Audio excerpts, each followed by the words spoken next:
দেখেন, আমি না সোজাসুজি কথা পছন্দ করি। আমাকে যদি এখন আপনার অপছন্দ হয়, আপনি তো আমাকে এখনই বলে দিবেন, তাই না? আমি কি বলেছি আপনাকে আমার পছন্দ হয়নি? এখনো বলেননি, কিন্তু একটু পর বলবেন। আপনার কেন মনে হলো এই কথা? চোখে দেখতে পাচ্ছেন? ওর নাম হিমু, ভব ঘুরে এলোমেলো ঘুরে বেড়ায়। ওকে বিয়ে করা কি ঠিক? আপনি আসলে কি বলতে চাচ্ছেন আমি ঠিক বুঝতে পারছি না। আপনি দেখতে খুব সুন্দর, ব্রিলিয়েন্ট, ভালো পেশাদার একজন মানুষ। আপনার জন্য পাত্রের কোনো অভাব হবে না। কিন্তু এই যে হিমু, ও সবকিছু জেনে শুনে কোনো মেয়েকে ওকে বিয়ে করবে? আপনি বোধহয় ওনাকে বিয়ে করবেন, তাই না? এক্স্যাক্টলি। ও দেখতে যেমন ভালো, মানুষ হিসেবে আরো বেশি ভালো। ভালো মানুষকে তো ভালোবেসে বিয়ে করা উচিত।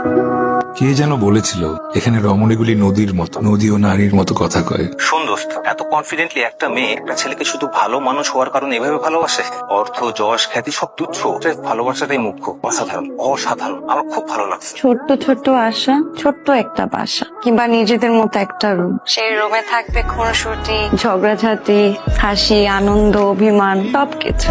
আমাকে ছেড়ে যাবে না তো? লাবণ্য ইদানিং সামনের বাসার ছেলেটার দিকে একটু বেশি ঝুঁকে পড়েছে বলে আমার মনে হচ্ছে। কোন ছেলেটা? একটু সুন্দর একটা ছেলে আছে না, দেখতে ভালো, কিন্তু কাজ টাজ কিছু করে বলে মনে হয় না। তো মনে করবেন না, আপনার কি তাড়া আছে? না, আমার আবার তারা বিয়ের সময় মেয়েদের হাসিটাও নিখুঁত হতে হয়, জানেন? যায়। প্রেমের সময় মেয়েটা যখন মিষ্টি করে অন্য মানুষের সঙ্গে কথা বলে তখন মেয়েটাকে মনে হয় খুব মিশু, কিন্তু বিয়ের সময় এটাই ঠিক তার উল্টো লাগে। এটা নিশ্চয়ই জানেন। না, এটাও জানি না। প্রেমের সময় মেয়েদের অনেক কিছুই মিষ্টি লাগে, সুন্দর লাগে, কিন্তু বিয়ের সময় খুবই একঘেয়ে লাগে। তাহলে তো প্রেম করাই ঠিক না, সরাসরি বিয়ে করা উচিত। কারণ বিয়ের পরে সবকিছু তখন ইন্টারেস্টিং এবং রঙিন মনে হবে। লাবণ্যর যে ছেলেটার সঙ্গে বিয়ে ঠিক হয়েছে সে যেন সন্দেহ না করে, সেজন্যই আপনাকে বলা। হ্যালো, কি ব্যাপার, এভাবে এই সময় হাঁটছেন কেন? বুদ্ধি বের করছি, কিসের বুদ্ধি? কিভাবে ঘরে ঢোকা যায় সেই বুদ্ধি। 3 মাসের ভাড়া বাকি, তাই ঘরে ঢোকা নিষেধ। এখন কি তাহলে রাস্তায় হেঁটে হেঁটে রাত পার আরেকটা করবো? অপশন আছে, সেই অপশনে ট্রাই করছি। কিরকম? 1 মাসের ভাড়া মানে 4000 টাকা দিলে নাকি এই মাস থাকতে দিবে। এখন এই 4000 একজনের কাছ থেকে নিবো নাকি 1000 2000 করে কয়েকজনের কাছ থেকে নিবো, ওটাই ভাবছি। তো আপনার এই ভাবনাটা আর কতক্ষণ ধরে চলবে? ভাবে আমার কিছু টাকা লাগবে। এত রাতে টাকা দিয়ে কি করবে? আপনি একটু আমার বারান্দার নিচে আসবেন? বলেন। ক্যাচ ধরুন। কি হচ্ছে এসব? টাকাটা ক্যাচ দিয়েছিলাম কিন্তু ধরতে পারিনি, তাই করিয়ে নিচ্ছে। তুমি কি আমার কাছ থেকে টাকা নিয়েছিলে ওনাকে দেওয়ার জন্য? কাজটা কি ঠিক হলো?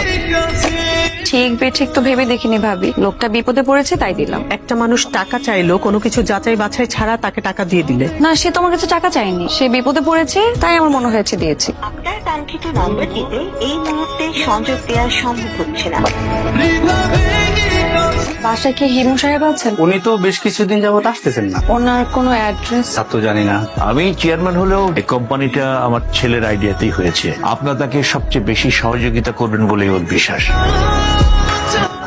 প্লিজ বসেন। আপনি কি আমাদের ম্যানেজিং ডিরেক্টর? কেন আমাকে মানাচ্ছে না? এতদিন তো আপনারে একরকম দেখছি, আজকে তো অন্যরকম। ভাবি, ভাবি, এভাবে কি কেউ বোকা বানায়? এভাবে কি কেউ স্বপ্নে ভাসায়? এভাবে অপ্রস্তুত করে কেউ কে আসে? এভাবে রিস্ক নিয়ে কেউ কি ভালোবাসে?